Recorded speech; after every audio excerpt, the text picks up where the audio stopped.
em lên đây để đón Long về ở đây không biết. Cứ để ở đây đi, để anh chăm lo cho nó. Không được đâu anh ạ. Giờ phải hỏi ý kiến của con xem là con ở với ai thì được. Ừ. Long quá, vừa ở với hai vợ chồng mình cũng chưa được bao lâu.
con mang à?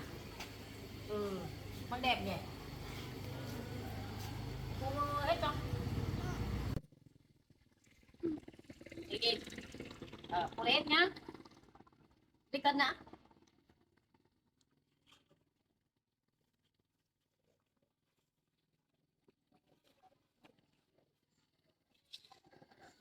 Cứ đặt lên cân mấy cân một như vậy. Tổ bảo rồi gọi. Không chịu biến đâu. Tổ bảo hay nhỉ? Bao hả? Chỉ có bao ấy đâu. Để em chạy về lấy bao. Thôi thôi để tôi cho mình.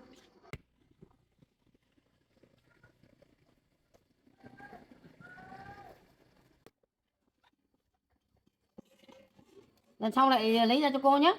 Một nữa ấy. Một nhiều á. Đẹp nhỉ? Mang đẹp thật đấy. Mang mập ơi là mập luôn.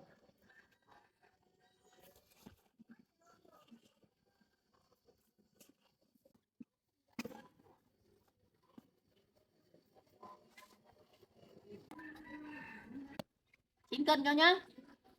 Cái này là bây giờ để lên đây. Đấy.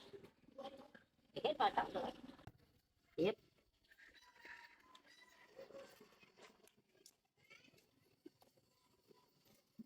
Để cái này hơn. Đấy, cho để đấy vào. Bây giờ cho cái bé xuống dưới từ từ. Cho cái bé đi lên. Cho cái bé giữa. Đây này. Ôi. Bỏ lên trên. Cho cái to cái xuống. Đi. Cho to vào. Ừ. Ừ. Này á. Cái này là băng luồng. Đấy, chắc là cái này là nó ra. Ôi giời ăn mà thế. Biết rồi nhưng mà nó đang trên dưới. Buộc miếng vào thì cháu ơi. Cho vào cái túi mà ít thế nào. Cho để mà, cháu để vào. Ê trời ơi, mày đau. Nó không đau mình đâu. Thương nó. Đây. Trong móc vào đây nhá. Đấy, để cho nó giữ nó. Đây ra. Đấy, 8,5 cân. 8 cân. Ừ. 8 17 cân. Ui giời, ok. 170.000. Ngon quá. 170.000. Ừ. Đây có việc rồi. Bác gọi cô nhá. Không ai cháu để một phần ở nhà rồi, chị để mới lấy đấy còn 20 triệu bóc nhưng mà với nhiều quá. Cái gì đây? Em rồi, em rồi, có việc làm rồi. Cái chục này lấy bóc cái gì? Cái này. Ok quá, đây. Đây được đấy.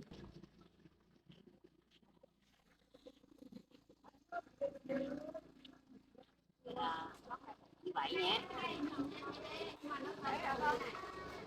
Đấy. Đấy cái luôn đấy. Đấy cùi. Hai ba con về hả?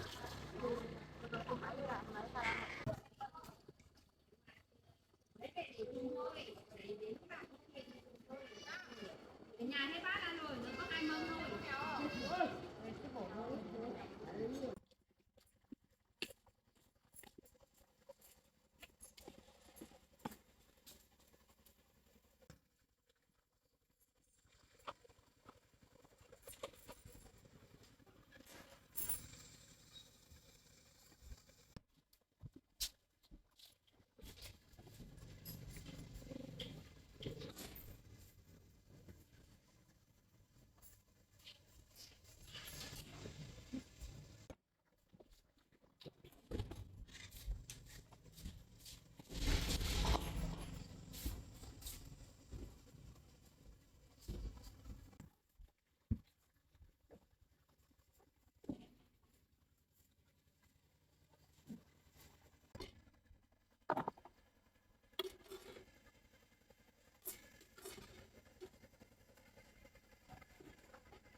Con mẹ con mẹ. Ừ.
Dạ vâng.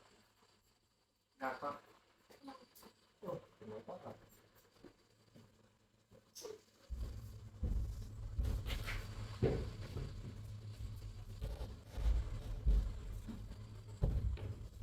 Thế hôm nay ăn được con ở nhà rồi không? Có đi đâu không? Con này lại đi bắn măng á? Đi bong măng á? Dạ. Về lâu chưa con? Con vừa về làm nước à? Vậy, đã con, đi thay quần áo đây.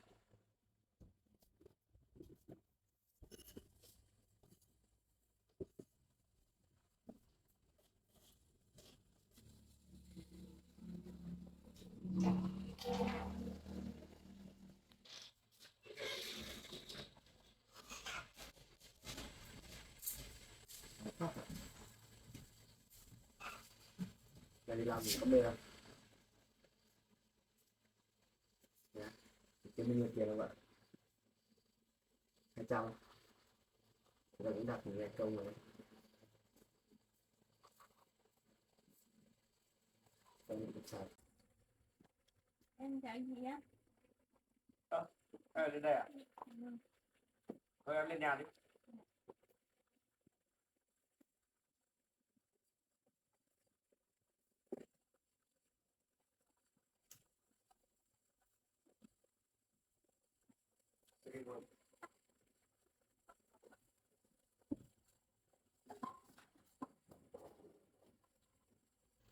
Hôm qua khi em vừa lên mà hôm nay em lại lên có việc gì à? Em đi chơi không? Chơi gì? Qua vừa mới thấy lên. Chắc chắn em lên đây phải có chuyện gì rồi.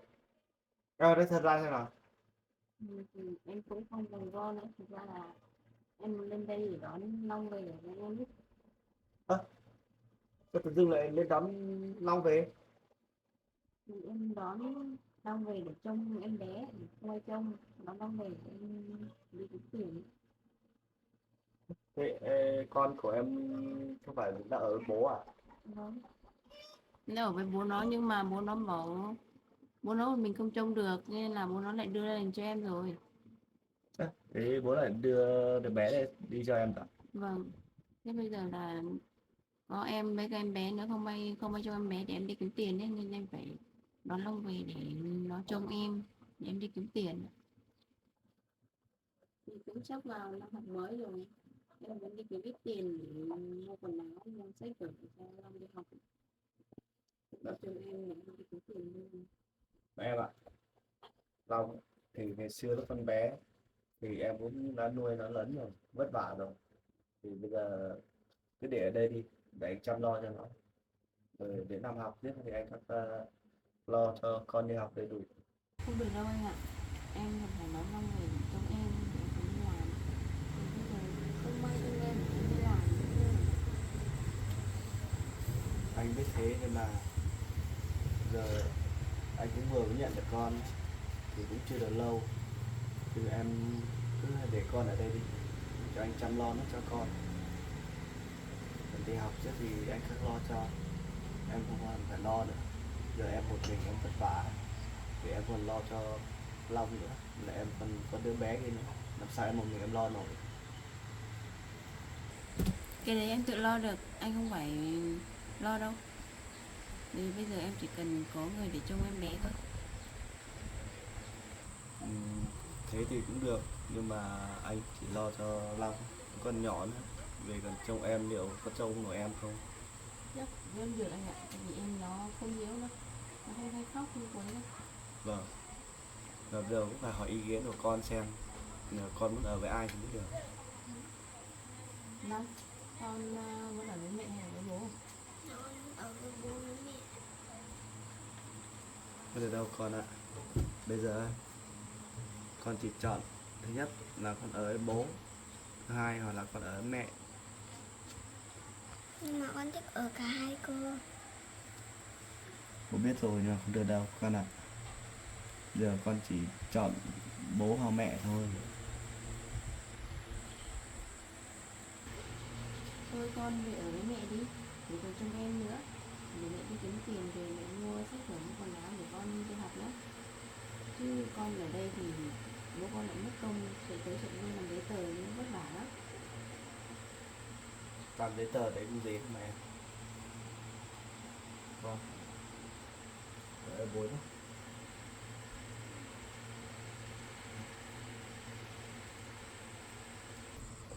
Thế bây giờ tóm lại là con muốn ở với ai nhất nè? Con thích ở với mẹ. Ừ. Thế thì về với mẹ nhé. Con thích ở với bố à?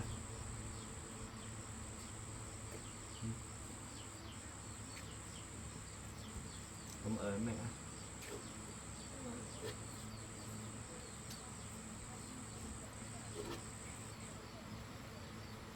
Thôi anh, cứ cho con về ở với em đi. Mà khi nào anh nhớ con thì anh cứ đến thăm con là được. Nhưng mà anh cũng thấy thương con ấy, vì anh cũng vừa mới nhận ra được con, thì anh còn chưa kịp chăm lo gì cho nó. Cái việc đấy em không phải lo đâu. Vợ chồng anh không cần phải lo đâu. Em đưa Long về em phép chăm lo cho nó được. Anh biết, vì Long thì từ trước đây con từ lúc con nhỏ thì toàn là em lo thôi. Anh thấy thương nó quá nên anh muốn để nó ở lại đây và anh chăm lo nó. Em không lo gì mà.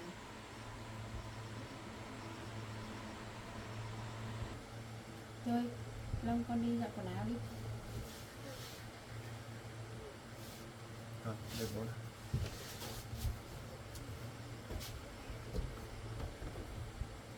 Bây giờ con đi ở mẹ, phải ngoan nhé, ở chồng em mà nhé. Bữa nào bố hay nhớ con, bố sẽ lại đi thăm con nhé.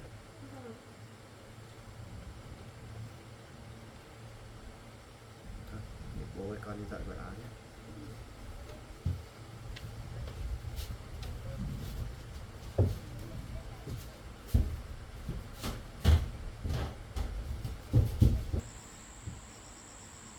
Cái đấy chị không phải lo đâu. Con của em là em phải chăm nó tốt. Em chỉ ở đây cứ cố gắng sống tốt nhé. Cái lòng mình với con ấy, thì chị cứ đi thăm thoải mái.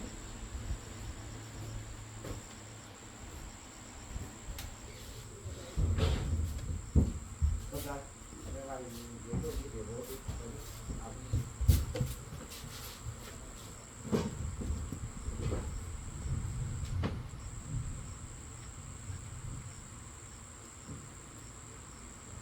Mẹ về bố ở nhà nhé.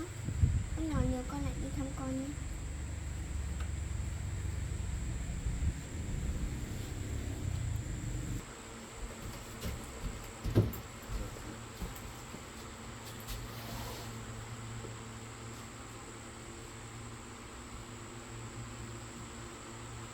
Cái bố ăn chưa kịp, bố bác những gì sót trước đây cho con.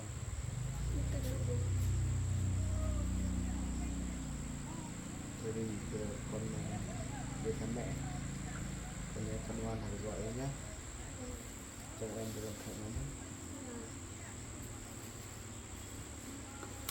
Thế con ơi mình về đi.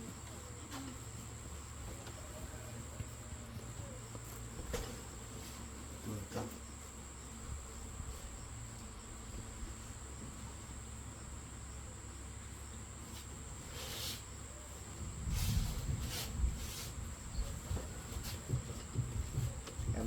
Em đưa con về cẩn thận nhé.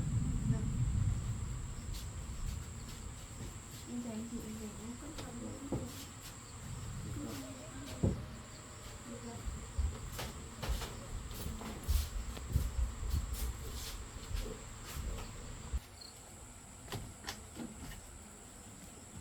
À, em về em cố gắng chăm lo cho con thật tốt thôi nhé. Dạ vâng. Nếu mà cảm thấy không chăm lo được cho con thì hãy để bảo anh, để anh lại đón con về để anh chăm lo cho nó. Anh cứ yên tâm nhỉ. Em lo cho con tốt. Thôi con đi cẩn thận nhé.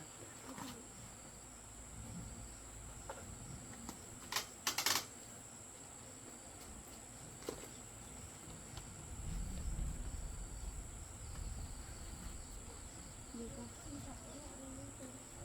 Vâng. Em chị vào nhà nhỉ. Vâng, con cẩn thận đấy con nhé.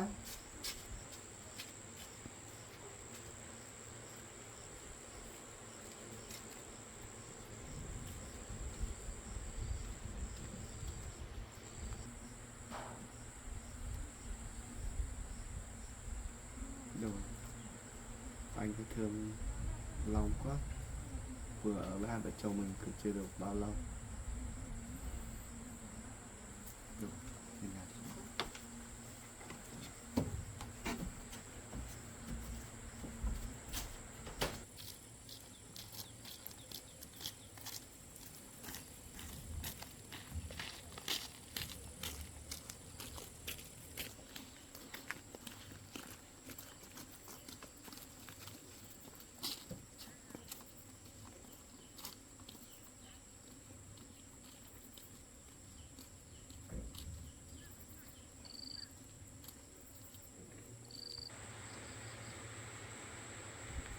Thế buồn lắm vợ.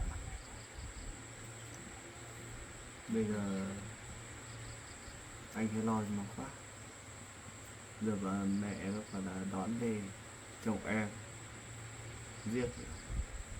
Em sợ con lúc về đấy lại phải làm việc vất vả, cũng như ở trên hai vợ chồng mình có làm gì thì mình không cho nó làm vất vả nữa.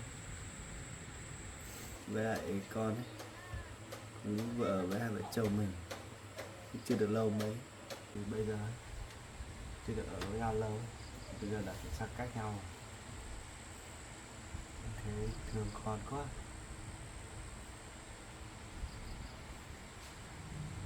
Rồi không biết khi nào mình nhớ đi đón đi thăm con, nhưng mà anh ý của anh ấy ý tưởng là từ bây giờ trở đi còn ở với hai vợ chồng mình để cho mình chăm lo cho nó, do anh đang tính mới thời gian nữa thì học anh sẽ đi xin lớp học biết để cho con học ở trên này. Bây giờ thì không được rồi vợ, để nó lên đón con về rồi.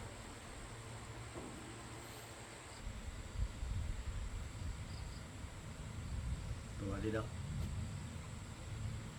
À, chặt cây sẽ lại cái vườn đấy. Thôi cũng được vợ. Giờ hai vợ chồng mình đi chặt cây, chặt cọc này, cắm lại cái vườn này, để mà hôm nữa mình lại sấy đất đấy lên, mình trồng rau, trồng hoa màu. Thôi thế mà gì vợ.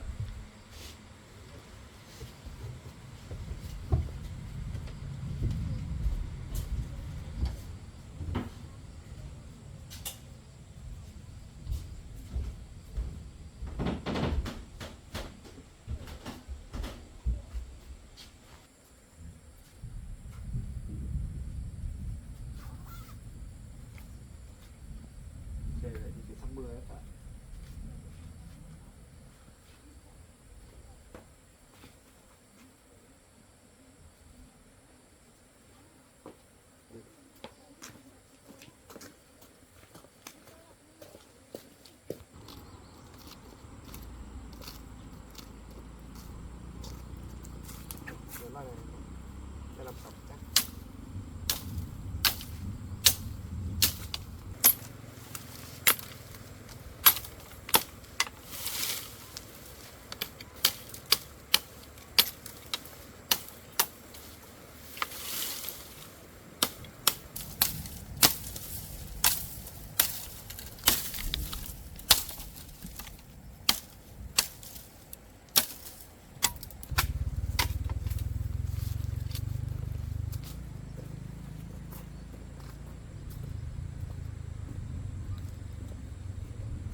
chưa vậy? Đi vậy, cái đủ đấy. Em kéo được cái đấy không?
Dồn lên cực luôn.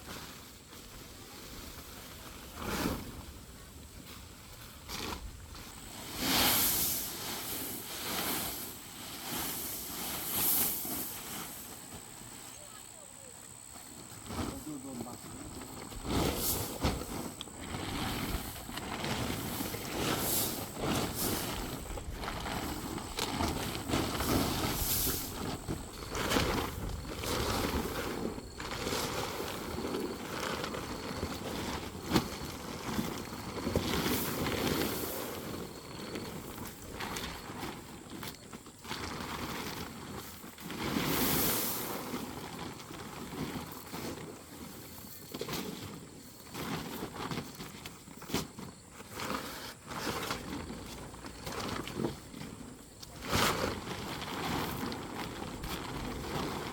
Em ra kết.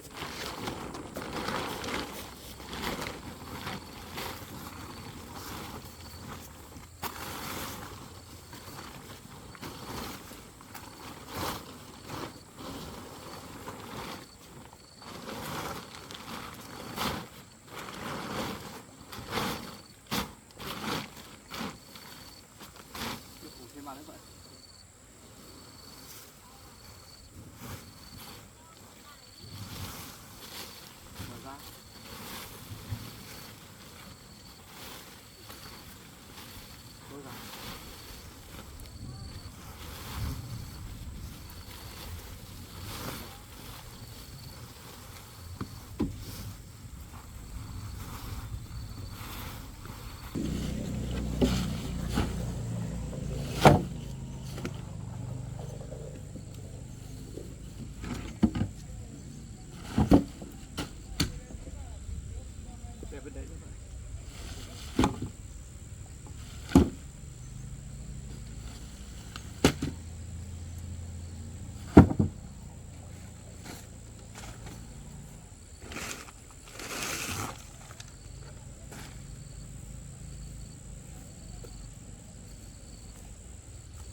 với để ăn đi vợ.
Rồi đủ rồi. Lấy đấy. Đấy. Tôi làm nhanh từ 50 đó. Đấy.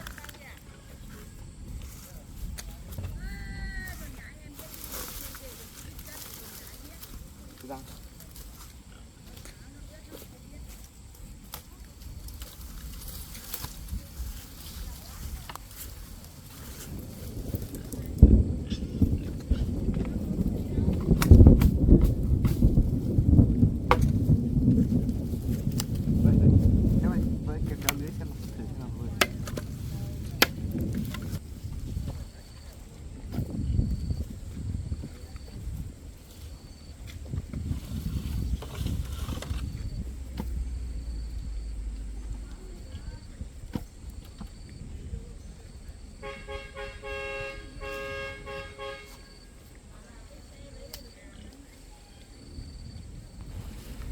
Bơi.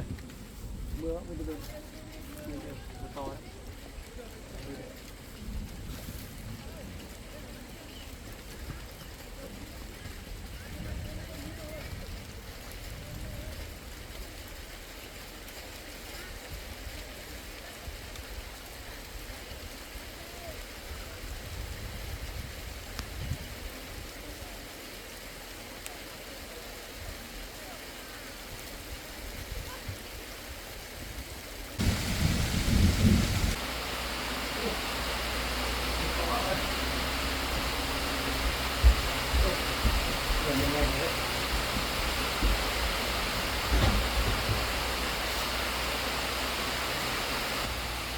Kia mưa to thật đấy. Ôm hết cơ mà. Trời mưa rất dày đó. Chỉ cần làm cố làm cho nó xong thì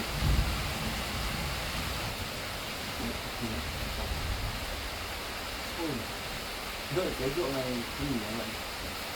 Mưa nó làm à? To như thế này. Ấm đấy.